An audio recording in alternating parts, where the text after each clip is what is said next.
আসসালামু আলাইকুম প্রিয় বন্ধুরা, সবাইকে স্বাগতম।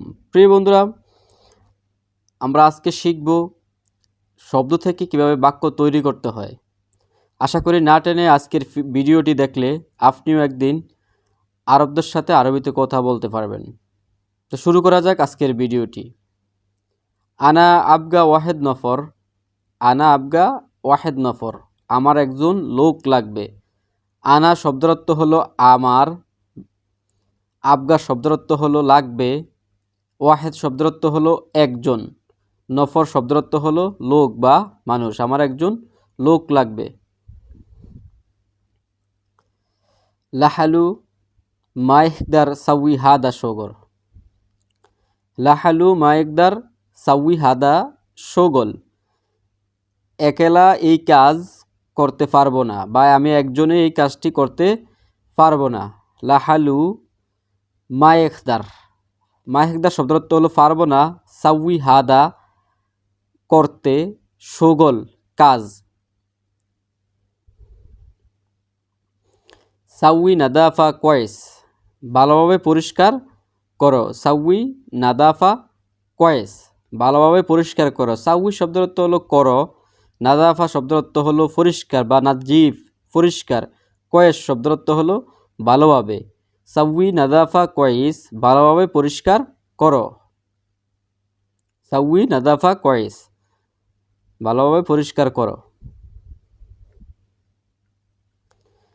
মিন মাসুল হেনা, এখানের দায়িত্বে কে? মিন মাসুল হেনা, এখানের দায়িত্বে কে? হেনা শব্দের অর্থ হলো এখানের, মাসুল শব্দের অর্থ হলো দায়িত্বে, মিন শব্দের অর্থ হলো কে। হেনা শব্দের অর্থ হলো এখানের, হেনা মাসুল শব্দের অর্থ হলো দায়িত্বে, মিন শব্দের অর্থ হলো কে। মিন মাসুল হেনা। আনা মা আদ্রি মিনহু, আমি জানি না কে সে, আমি জানি না কে সে। আনা মা আদ্রি মিনহু, আনা শব্দের অর্থ হলো আমি, মা আদ্রি জানি না, মিনহু কে, কে সে। এখানে দায়িত্বে কে আছে আমি জানি না। আনা মা আদ্রি মিনহু, এখানে দায়িত্বে কে আছে আমি জানি না, বা আমি জানি না কে, কে সে। আশা করি নাটটা নিয়ে পুরো ভিডিওটি আপনারা দেখবেন। মিন মুদির হিনা, এখানকার ম্যানেজারকে। মিন মুদির হিনা, এখানকার ম্যানেজারকে। মিন শব্দের অর্থ হলো কে, মুদির শব্দের অর্থ হলো ম্যানেজার, হেনা শব্দের অর্থ হলো এখানকার।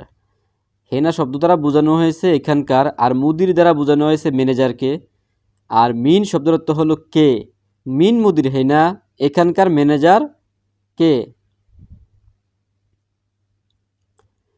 মুদির লিচ্ছা মাইজি, মুদির এখনো আসেনি। মুদির লিচ্ছা মাইজি, মুদির এখনো আসেনি। মুদির শব্দের অর্থ হলো মুদির বা ম্যানেজার। লিচ্ছা মাইজি, এখনো আসেনি। মাইজি শব্দের অর্থ হলো আসেনি।